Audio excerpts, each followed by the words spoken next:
My name is Duke. It's the Flyers Radio Show every hit drive time, and it's about time for us to bring it back. Like P Square said, bring it back again.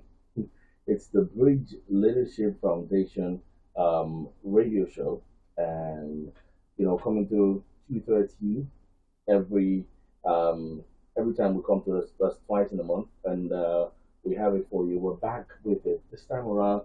We want to talk about mentorship matters. The topic is mentorship matters, nurturing the next generation of female STEM leaders. Okay, we're gonna break it down, but I have some interesting guests right here in the studios. This is ladies first. So I'll start with Abigail. Abigail is a cybersecurity analyst, an API penetration tester. She's gonna tell me what that means. Hi, Abigail. How you doing? Yeah, good afternoon. Good afternoon. Welcome to the Hit Right Time. Thank you. We have Patrick Ndifon. Patrick Ndifon is ED of psifon.org. How do you pronounce it? Siphon? Siphon. Siphon. Oh, Yeah. you have to add that slide to it. Yeah. Siphon.org. All right, let me start with you, Abigail. What does an API tester do? Because the tag is very long. It's just very it rolls off the tongue easily and sweet. But what do you guys? Okay. An API pen tester. Let's say one developer here they've built an API for a particular company to use. So as an API penetration What's tester, an API? okay, an API is allows for is should I say it's like a middleman between an application, Okay. yeah.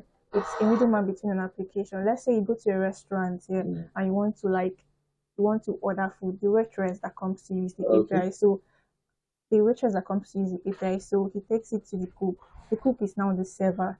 That means the cook holds like the data, all the data of a website. So the API, the waitress is the API. So Okay. it takes your order to the cook. The cook prepares it and then sends it back to the waitress, and the waitress brings it to you. So you that ordered, you're the client, which is the browser. That's Yeah. a, that's a, So that's a yeah. beautiful way to put it. I've never, Yeah. I've never heard anyone analyze it that way. Nice. So what does a pen tester do? Okay. So the pen tester now comes in to test that API for security risks. Yeah. Okay. All right. Yeah. Amazing. There's a lot that's expected from you, with the job. All right, now the tag is nurturing the next generation of female STEM leaders. STEM. Who's gonna break it down for me? Well, it's STEM, yeah, Mm, basically. okay. Let's just assume that I don't know anything. Okay. STEM. Okay. It means S stands for science. Yeah. T stands for technology. E stands for engineering, and M stands for mathematics. Nice. Yeah. So that's basically it. Now, now that's science, tech, engineering, maths. So everyone who's listening now, we've broken everything down. API, like the waiter. Uh-huh. Then STEM, you get it now. So that when these words come up during the conversation, it can be easy to understand. Now let me start with you. Let me come to you, Patrick, now, because I mean our lecturer has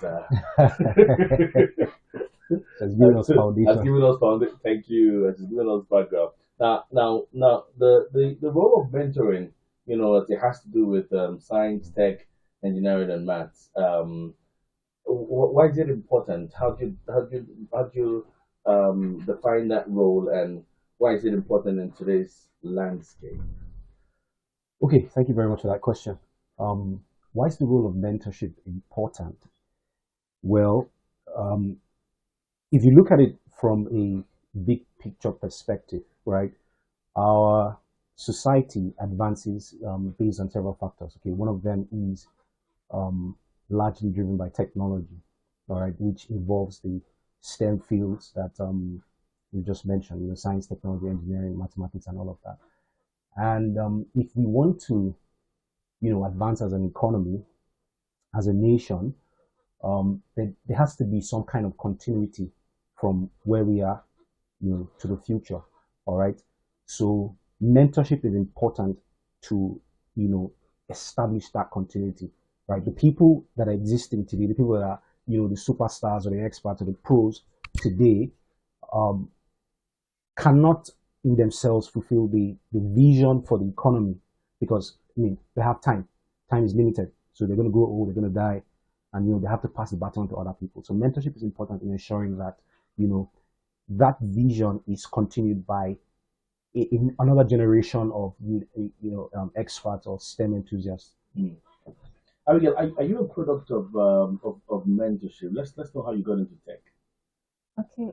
So I got into tech through my older sister. Yeah, yeah. I got to know about tech from her. She started like she attended the yeah after school Center for Career Development program. Yeah, so that was how she got to know about tech. So when she returned from the program, I do look at her notes, the things she learned, and all. And that was how I picked an interest. And the next year, I decided I was going to like enroll for the same program. So that was how I got into tech. Yeah, Mm. yeah. How important is mentorship? How important has it been, and how important is it for anyone who wants to get into this field? Yeah, I'm going to say mentorship is important because it helps in personal and also professional development. Okay, if you're let's say you're going into cybersecurity and you know nothing about you're transitioning into cybersecurity, you need like guidance here. You because there are a lot of for cybersecurity, there are a lot of resources out there. There are a lot of beginners they struggle. So you need like a mentor to guide you. Oh, this is what you have to learn. When someone comes to you and like when someone comes to you and try to tell you um tries to give you a lot of should I say a lot of like resources or a mentor is going to guide you on what to do. Like this is where you should look at, this is what you should do, and this is what you shouldn't do. Yeah, so a mentor is really going to help you in guidance and your support. Mm. Yeah. So what's the tech space like? Let me come to you, Patrick. What's the tech space like as it has to do with gender balance? Do you have females involved in the tech space enough, or is largely dominated by men as other spaces around? Okay, so it's largely dominated by men, and that's not because there aren't opportunities for women. There are a lot of opportunities for women, but I think what we're saying is that women are not participating as much. So presently, I'm community manager for the 3MTT, 3 Million Technical Talent Program for Cross River State, right? Maybe And you have to speak English for me. You say MTT. Okay, go ahead. so presently there's about 1.78 million people that have registered for that program, and 30% are women, Mm. 70% are men, right? So the opportunities are there, but there's very low participation from women. So that's currently what it's like in that space. Abigail, what do you think is responsible for this? Or do you agree with first of all, do you agree with Yes, him? I agree with All right. you. So what do you think is responsible for this? Okay, I'm going to say it's um should I say a lot of um they feel should I say It feels like a man's world, does it? yes, yeah, something like But that. but but but, but you are inspired to do it. Okay, let's say if your sister um didn't get involved, if your sister didn't put her foot in that door, you probably No, I what would I'm talking have about. because I was interested in Okay. robotics. Yeah, yeah, Okay. yeah. You're So interested in robotics. yeah, like yeah. Now, So now, now, Patrick, how do we make it more appealing? Because I like how she's put it. It Yeah. just feels like something that a mountain. So she's actually absolutely correct. Like a lot of women think it's a man's thing. There's this cultural notion about science, technology, engineering, and mathematics. Right? They are too complex, too difficult for women. But that's not true. That's not the case. And a lot of times when these ladies want to get into the tech space, what they are presented with is software development, and that's not the only option. There are a lot of other career or lower entry points that can, you know, once they get in and they begin to flourish in that particular area, then it opens up opportunities for them to expand into other areas. So usually there's that, okay, it's just software development. You need to learn to be into, to come into tech, but there's much more than that. And I think one of the ways we can encourage more women to participate, one is to show them the other opportunities that are, low hanging fruits. They can jump in, and then from there, as they begin to learn, they can expand into other fields. Let me come back to you, Abigail. When you started, I mean, your early days in it, um, did you at any point feel like, oh, this is a bit too technical, maybe something for the guys? No, because I love challenges here, and yeah, right from secondary school, I've always been the one like competing with the guys here, especially like in the science classes, always making sure if no other girls can do it or they are not motivated to do it, let me be the one to motivate them. So I've never like felt, oh, this is too technical for the guys Mm. here. So I I've like always been that like, point. yeah, I can do it. Yeah, if they can do it, so I can do it. I Yeah. like that point. The Yeah. point where you said, if no one's going to motivate anyone, let me be the one to Mm, motivate them. Now, when you look at the space, I know as both of you have agreed, is more male dominated, mm. right? Now, how do you feel? How do I put it now? How excited do you get when you have a female declare intention? Hey, I want to learn this. Okay, yeah. Um, yeah, I'll actually get really excited, yeah, because especially in cybersecurity, it's a male-dominated field. So, and let's say you're in a team for a competition and you're the only girl in that team, and when I have another girl coming to the team, yeah, and I feel like excited because I'm going to communicate with her like more, Mm. yeah. So Does that translate to you, mentoring or pouring into them? Because there's this notion that it's easier for females to work with men. There's this funny, I don't know, I don't believe in it, but it just goes around. yeah, I'll somehow like I I don't know, I'm not like I don't know how to give it. We Well, haven't really talked let, about it. You want to say Well, I do like I'm going to say like from your experience? sometimes yeah I do feel like okay working with the men, yeah. Mm. I get you, but then Patrick, you work with a lot of you work with both men and women. yeah. What's the space like, especially when you have females get involved, the entry point, Yeah. and also move up the ranks. I think from my experience, the females are actually much more easier to mentor, um, in terms that they're more agreeable, and they tend to listen and all of that. But what I find is challenging is getting them to be a bit ambitious about their career pursuits and things like that. So you want them to take on more challenges, to do things, try and become independent on their own. Um, that's a bit of a challenge. For the guys, it's much easier because from the onset, they are they're trying to do something big, do something great. The issue with the guys is that um, they're a bit of a rebel, So Which is understandable. yeah, yeah. But for the ladies, they're more agreeable.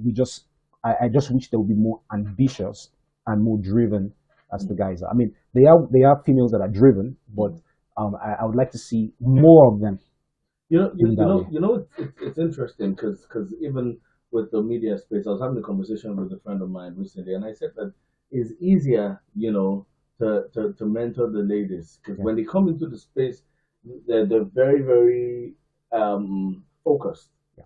So it's easier. I want to do this. I want to get this done. Now let me come to you again, Abigail. Now, what do you think, can be done to have more females get into the space? What changes, what industry changes do you think, can spark this, um, can spark having more females get into the space, the tech space? Okay, I'm going to say role models here, having role models here because for the fields that seem like tough, that some girls see as tough here, like I feel that we should have like role models here in those particular fields. Yeah, Makes it easier. when they see that they are represented here, they see like someone they can look up to. Yeah, it's really going to like encourage them or motivate them to okay to pursue this field because they have someone who is up there and who is making waves. Let's say like confidence deeply yeah in the field of cybersecurity. Yeah. So and yeah, so role models and So role models, yeah, basically, yeah, getting yeah. more role models in the space. Patrick, what do you think? I mean, what would your recommendations be to get more females in the space? What industry changes? She just took the answer out of my mind. I'd like to call it a hero culture, okay, where we have individuals who have succeeded tremendously in those spaces, particularly women that have gone far and done exceptionally well. It is important that they begin to come out, and begin to speak openly and publicly about their experiences, their successes, because that inspires others to do the same as well. The second thing too, there's when you look at an entire ecosystem as a whole, there are several elements that are very key to making that ecosystem successful and thrive. And one of those elements is culture and media in particular. So just like what we're doing now on radio, it should be done more often where we feature a lot of women within the tech spaces who have done exceptional, come on air, on TV, wherever it is, and just share their story and inspire a lot of young people to young other young women to also jump into those spaces. Now, apart from having these people, role models come out Yeah, and speak, when I talk about industry changes. changes, Okay. I know that there's some industries. Okay, case in point now, politics. Politicians they have meetings at midnight, and because they have meetings at midnight, it's easier for the men to just easily drive out at midnight, but but the women, it gets a little more difficult. But Difficult. then for a woman to succeed in that space, she has to say, okay, oh, it's 2 a.m., no problem, let's go there. So for tech, Yeah. So for what's it like playing into tech? I think for tech right now, we are at a really great point for women because there are way more opportunities for the women out there. All right. And those opportunities they come with a lot of benefits, So you have trainings where women are provided with laptops and those kinds of things, right? So I think the industry, particularly the tech industry, has really been at the forefront of this, of ensuring that women are empowered. I feel that maybe what could be done would be um, as much as possible figure out how we can penetrate into the what I say the rural areas or deeper into communities and actually find these people. Most of the opportunities are online. Mm. The question is how many people are actually online to find Yeah. these opportunities. But the opportunities are there. It's just the reach. That's the issue. The opportunities are limitless, the reach there. And let me come back to you, Abigail. Now, you've spoken about mentorship, and how important it is. But I want us to do something very practical now. Like, is there any experience that you can share with us, like how you move to the next level, on your craft, and probably how you help someone move to the next. I just want to see practically how mentorship, easily works and opens doors and break all these barriers. Okay, okay. For direct mentorship, I'm going to. Okay, for direct mentorship, here I'm going to. So during this Cyber Girls program here, which I attended, was it 2021. Yeah, so we had mentors who came in to like guide us here for a particular field. Yeah, those who were interested in ethical hacking. So we had mentors who would talk to us about the field. Yeah, what it was like, what we should expect, and also if like I had a challenge or question, yeah, if I was stuck on a particular thing, let's say I did my research and then I didn't understand a particular thing, I'm going to come to my mentor, discuss that, and she was going to like help break down those things as well. Also, mentorship really helps. Like mentors, they do like share opportunities with you. Yeah, so they do like connect you with people that they've worked with and would like to work with the beginners. So they do like connect you with opportunities and all that. What's accessibility like? Accessing, these mentors. What would you recommend? Okay, for assessing mentors, so if, if you have like a since like Sir Patrick here, he mentioned for rural areas, if they say if let's say we have like an organization here that a tech organization, then let's maybe you can go to like that organization and ask if they are available to like receive mentees, if they are open to mentor people. Yeah, that's one way. And also you can, if you're online, and you know someone who is doing well in in a particular field you're interested Or you in. can even research for those people. Yes. So you can use LinkedIn, yeah, Facebook, And Twitter, just yeah. so what I get from this is that you can be mentored from afar. Yes, So it's not like you have to be in the same space with your yeah, mentor, to get it. yeah. Now, Patrick, let me come back to you. What are the things that the tech space? What does it offer? Because I know that one would probably be that a bunch of you guys work from home. What are the advantages? What advantages do you have, and how can these be explored to reaching out to mentors and mentors reaching out to mentees? Hmm. So you're talking about advantages that the technology Yes. working in tech Yes. offers. I think that for me, let me speak from my own experience, right? I've been able to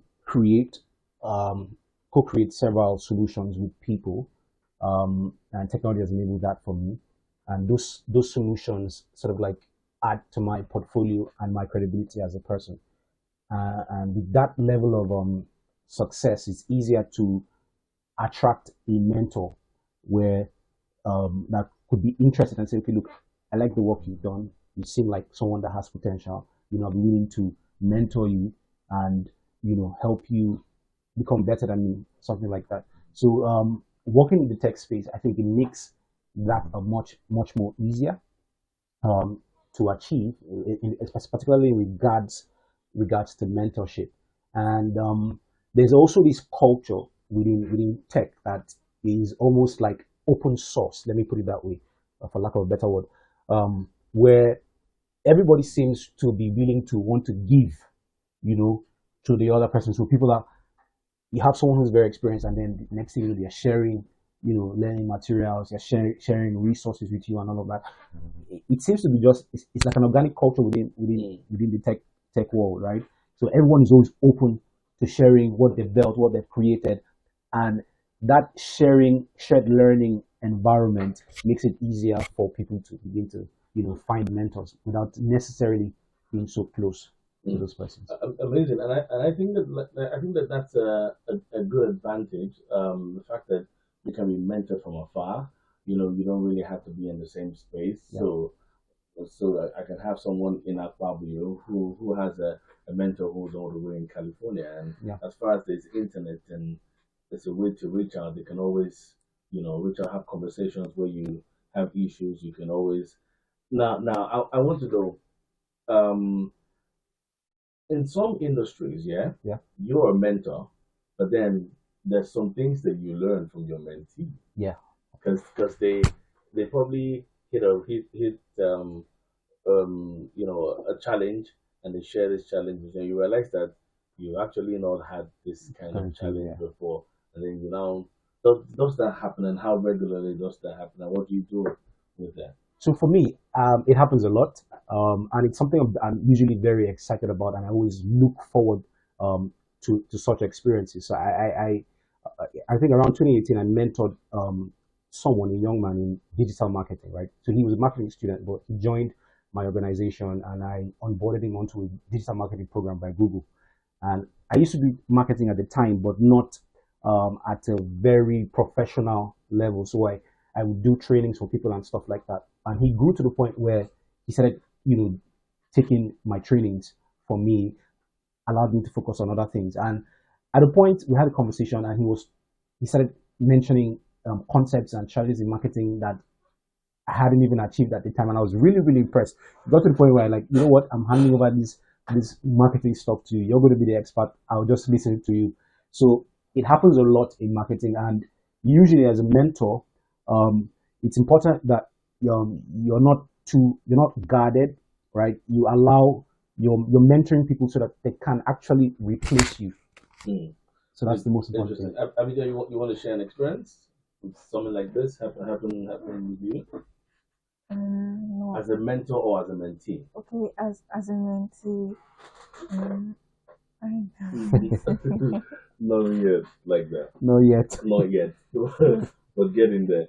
All right, guys. Just in case you join us right now, we're having a conversation with our friends. We're talking STEM, which is science, technology, engineering, and maths. And we're talking to Abigail Inyang. Abigail is a cyber security analyst and an API penetration tester. We've had Patrick Ndifon Jr., Executive Director, Siphon.org. We're talking about nurturing the next generation of female STEM leaders. And as we put a pin on the conversation, let's get your final words. Abigail, what would you say to a younger version of you, interested in tech and wanting to get involved with STEM, but not knowing, if it's a man's thing or if it's something that would be accommodating to them? Okay, what I'm going to say to a younger version of myself is to, if I'm interested in something, I should go for it. Also, if I cannot like reach out to people from afar, I should look at the people around me.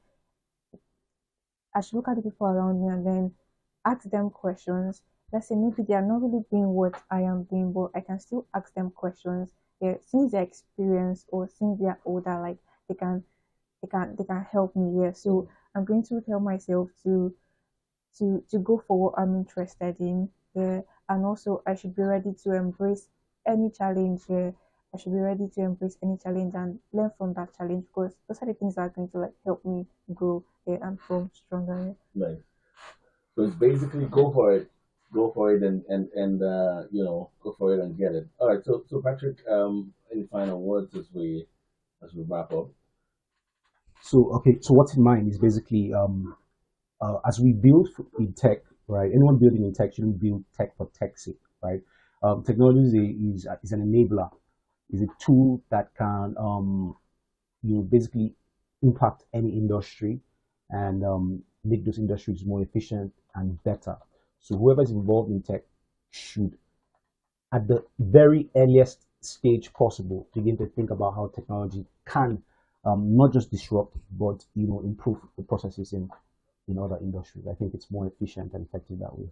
Amazing. Thank you so much, lady and gentlemen, for coming on the program. Thank you for having us. Wishing you all the best as you go further with your endeavors. Thank you. All right.